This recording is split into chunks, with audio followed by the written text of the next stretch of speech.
I've got something for you if you love wine. It is Some the good news.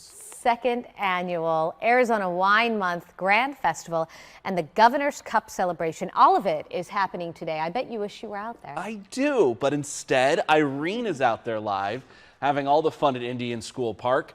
Tell us, are you a big wine drinker? Are you a vino?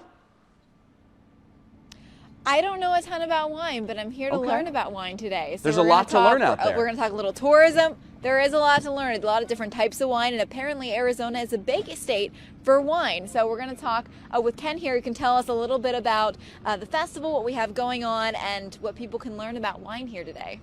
Well, we've got over 20 Arizona wineries today, 4 breweries, 8 food trucks, 11 to 5. Should be a lot of fun. So there are people from all over Arizona presenting wines, so it's a great place to come and taste through Arizona in one day. And then tell me about, I think a lot of people think of, California wine country. Arizona is also a big spot for wine. Talk to us about that.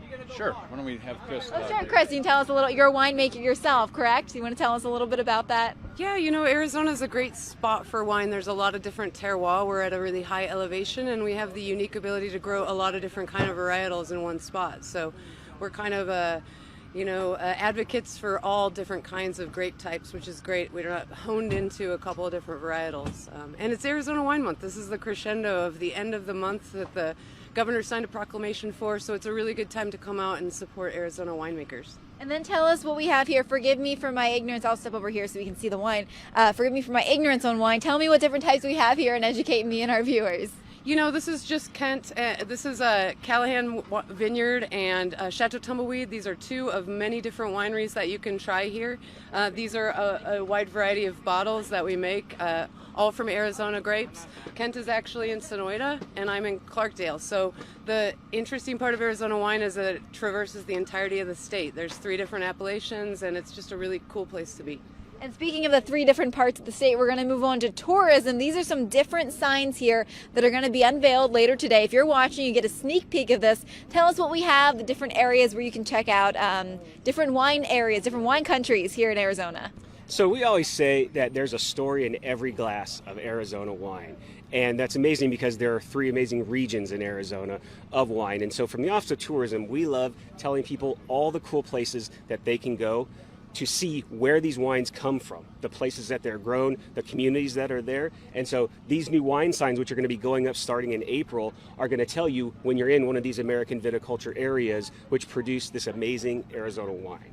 So we have Sonoita, Wilcox, and the beautiful Verde Valley. All right. And then are there different types of wine in different areas? There are specialties. Do you know anything about that? So I know that they grow amazing wines in different areas, and that one of the things that is said about Arizona wines is that they're similar to like southern Italy or like the Tuscan region. I'm not a wine expert, but that's just what I know mostly from enjoying Arizona wines. That's great. Anything else you think people should know about the festival today? Why they should check this out? These signs are going to be much bigger when they actually go up. Right. These are our signs so people can see them and take a look at them. But when you're driving in southern or north central Arizona and you see these signs, they're actually going to be 6 times bigger. So you cannot miss them while you're going by. And that's the whole point, to get in there and enjoy. Because when you go try an Arizona wine, it's not just about tasting the wine. It's about the whole experience. You get to visit vineyards. Most of these places you can actually talk to the winemakers, and they can really tell you that story about how they made that wine and how to enjoy the wine, along with food, culinary experiences. And there are even some Arizona wineries where you can stay the night.